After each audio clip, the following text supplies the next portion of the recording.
Ez da bide erreza izan, ahozko hizkuntza bakarrik zan garai baten. Gero etorri zan eredu idatzia, beranduago. Diktaduraren ondorioak be jasane bazan euskereak, debekua bebai. Bi hizkuntza handiren erdian biziraun beharra be izan dau eta dauka. Herrietakoa izan da hirigunetakoa baino gehiago, zaharrena izan da gazteena baino gehiago.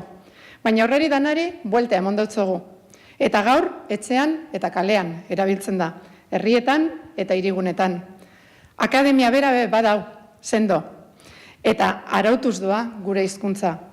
Hezkuntzan, hedabidetan, osasun zerbitzuetan eta administrazioan erabiltzen dugu. Poesian eta ikusentzunezkoetan bebai. Belaunaldi gazteenek normaltasunez erabiltzeko aukera daukie. Hizkuntza erakargarria daukagu horretarako. Nik esango neuke hizkuntza freskoa dugula. Betikoa, baina modernoa. Gurea, baina mundu guztira zabaldua. Ohorezko Lauaz eta Sarionek hori guztia lortzeko egindako lana eskertu deutzo zein eta gure akademiari. 100 urte bete dauazan gure akademia esperimentatu eta modernoa. Esperimentatu eta modernoa. Zorionak beraz Euskaltzaindiari. Eta nola ez, zorionak ere gaur saridunak izen zareten edo saria jaso dozuen beste guztioi, Luis, Martin eta Josu, benetan bihotzez, eskerrik asko egindako lanagaitik eta ekin aurrera, guztiok batera. Eskerrik asko.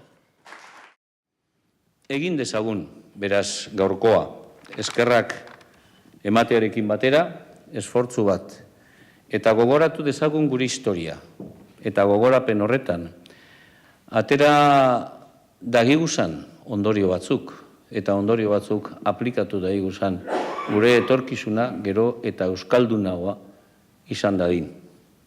Hau bizi belarri prest, euskaraldia dugu euskararen eguna.